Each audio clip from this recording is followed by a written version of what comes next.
Cheese, paneer, ಬೆಣ್ಣೆ ಸೇರಿ ಯಾವುದೇ ಕೃತಕ ಆಹಾರ ಉತ್ಪನ್ನ ಇನ್ನು ಮುಂದೆ ಬಳಸುವಂತಿಲ್ಲ. ಖಾದರ್ ಎಚ್ಚರಿಕೆಯ ಪನ್ನೀರ್ ಸೇರಿದಂತೆ ಯಾವುದೇ ಆಹಾರ ಪದಾರ್ಥಗಳ ಕೃತಕ ಉತ್ಪಾದನೆ ಮತ್ತು ಮಾರಾಟಕ್ಕೆ ಈಗಾಗಲೇ ನಮ್ಮ ಕಾನೂನಿನಲ್ಲಿ ನಿಷೇಧವಿದೆ. ಯಾವುದೇ ಕಂಪನಿಗಳು ಕಾನೂನು ಉಲ್ಲಂಘಿಸಿದ್ರೆ ನಿರ್ದಾಕ್ಷಿಣ್ಯವಾಗಿ ಕಠಿಣ ಕಾನೂನು ಕ್ರಮ ಜರುಗಿಸಲಾಗುವುದು ಅಂತ ಆರೋಗ್ಯ ಮತ್ತು ಕುಟುಂಬ ಕಲ್ಯಾಣ ಸಚಿವ ಯುಟಿ ಖಾದರ್ ಎಚ್ಚರಿಕೆಯನ್ನು ನೀಡಿದ್ದಾರೆ. ವಿಧಾನಸೌಧದಲ್ಲಿ ಸುದ್ದಿಗಾರರೊಂದಿಗೆ ಮಾತನಾಡಿದ ಅವರು, ಚೀಸ್, ಪನ್ನೀರ್, ಬೆಣ್ಣೆ ಮಾತ್ರವಲ್ಲ, ಯಾವುದೇ ಆಹಾರ ಪದಾರ್ಥಗಳನ್ನು ಕೃತಕವಾಗಿ ಉತ್ಪಾದಿಸಲು, ಮಾರಾಟ ಮಾಡಲು ರಾಜ್ಯದ ಕಾಯ್ದೆ ಕಾನೂನಿನಲ್ಲಿ ಅವಕಾಶವಿಲ್ಲ. ಆರೋಗ್ಯಕ್ಕೆ ಹಾನಿಕಾರಕ ಪದಾರ್ಥಗಳನ್ನು ಆಹಾರ ತಯಾರಿಕೆಯಲ್ಲಿ ಬಳಸಲು ನಿಷೇಧವನ್ನು ಹೇರಲಾಗಿದೆ.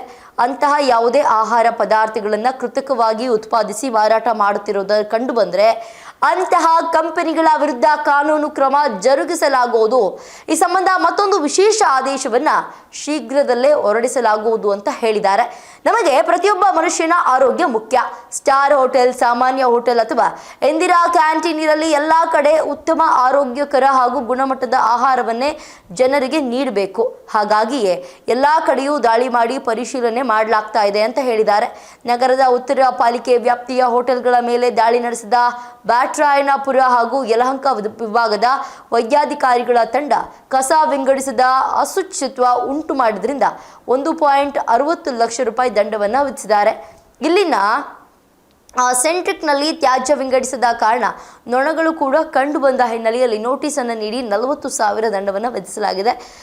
ಪಿಪಾಯ್ಡ್ ಬ್ರೇವರಿ ಮತ್ತು ಕಿಚನ್ಗೆ 80,000 ರೂಪಾಯಿ, ತಲಾ ಸೇರಿ ರೆಸ್ಟೋರೆಂಟ್ಗೆ 20,000 ರೂಪಾಯಿ ದಂಡವನ್ನು ವಿಧಿಸಲಾಗಿದೆ. ಚಿಕ್ಕ ಪೇಟ್ ದೊನ್ನೆ ಬಿರಿಯಾನಿ ಆಹಾರ ಮಳಿಗೆಗೆ 5,000 ರೂಪಾಯಿ ದಂಡವನ್ನು ವಿಧಿಸಲಾಗಿದೆ. ನಂದನಾ ಪ್ಯಾಲೇಸ್ ತ್ಯಾಜ್ಯ ವಿಂಗಡಣೆ ಮಾಡದ ಕಾರಣ 15,000 ರೂಪಾಯಿ ದಂಡವನ್ನು ವಿಧಿಸಲಾಗಿದೆ. ಸ್ವಾತಿ ಹೋಟೆಲ್ನಲ್ಲಿ ಅನೈರ್ಮಲ್ಯದ ವಾತಾವರಣ ಕಂಡುಬಂದ ಹಿನ್ನೆಲೆಯಲ್ಲಿ ನೋಟಿಸನ್ನು ನೀಡಲಾಗಿದೆ. ಪಾಲಿಕೆ ಆಯುಕ್ತ ಪೊಮ್ಮಲ್ ಸುನೀಲ್ ಕುಮಾರ್ ಅವರು ತಿಳಿಸಿದ್ದಾರೆ. ಬಟ್ ಇಷ್ಟೆಲ್ಲ ಇದೆಯಾ? ಒಂದು ದೊಡ್ಡ ಸ್ಟಾರ್ ಹೋಟೆಲ್ಗಳಲ್ಲಿ ಈ ರೀತಿಯಾಗೆಲ್ಲ ಮಾಡ್ತಾರ ಅಂತ ಜನರಿಗೆ ಶಾಕ್ ಆಗಿದೆ. ಮೊನ್ನೆ ಕೂಡ ಒಂದಷ್ಟು ಹೋಟೆಲ್ಗಳಲ್ಲಿ ಏನದು ಬೂಸ್ ಬಂದಿರುವಂತಹ ಮೀಟ್ ಅದನ್ನು ಯೂಸ್ ಮಾಡ್ತಿದ್ದಾರೆ.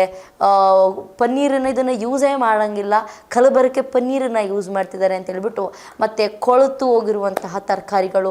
ಅಯ್ಯಯ್ಯಪ್ಪ, ಸ್ಟಾರ್ ಹೋಟೆಲಿಗೆ ಊಟ ಮಾಡೋಕ್ಕೆ ಹೋಗೋರು ಇದನ್ನೊಂದ್ಸತಿ ನೋಡಲೇಬೇಕು, ಹೋಗಬೇಕಾ ಬೇಡವಾ ಅಂತ ಹೇಳ್ಬಿಟ್ಟು. ಅಷ್ಟು ದೊಡ್ಡ ದೊಡ್ಡ ಹೋಟೆಲ್ಗಳಲ್ಲೇ ಹಿಂಗಾದರೆ ಅದಕ್ಕೆ ಒಂದಷ್ಟು ಜನ ಹೇಳ್ತಾ ಇದ್ರು, ಈ ಫುಟ್ಪಾತಲ್ಲಿರೋದೇ ಬೆಸ್ಟ್, ತಿಂದರೆ ಅಲ್ಲಿ ಧೂಳು ಬರುತ್ತೆ ಅನ್ನೋದೊಂದು ಬಿಟ್ಟರೆ ಈ ಮೀಟ್ ಗೀಟೆಲ್ಲ ಅವತ್ತಿಗೆ ಎಷ್ಟು ಬೇಕೋ 2 kg ಬೇಕು, 1 kg ಬೇಕು ಅಷ್ಟೊತ್ತೇನು ಮಾಡಿರ್ತಾರೆ. ಇವರು 100 kg ತೊಗೊಂಡೋಗಿ ಹೊಟ್ಕೊಂಡ್ಬಿಡೋದು. ಅದು ಬೂಸ್ ಬಂದ ಮೇಲೆ ಕಸ್ಟಮರ್ಸಿಗೆ ಮಾಡಿಕೊಡೋದು ಎಷ್ಟು ಮಟ್ಟಿಗೆ ಸರಿ? ಸ್ಟಾರ್ ಹೋಟೆಲ್ ಅಂತ ಹೋಗ್ತೀವಿ, 1,000 ರೂಪಾಯಿ ಊಟಕ್ಕೆ ಖರ್ಚು ಮಾಡ್ತೀವಿ, ಆದರೂ ಕೂಡ ಈ ರೀತಿನಾ ಅಂತ ಹೇಳ್ಬಿಟ್ಟು ಒಂದಷ್ಟು ಜನರ ಪ್ರಶ್ನೆಯಾಗಿದೆ.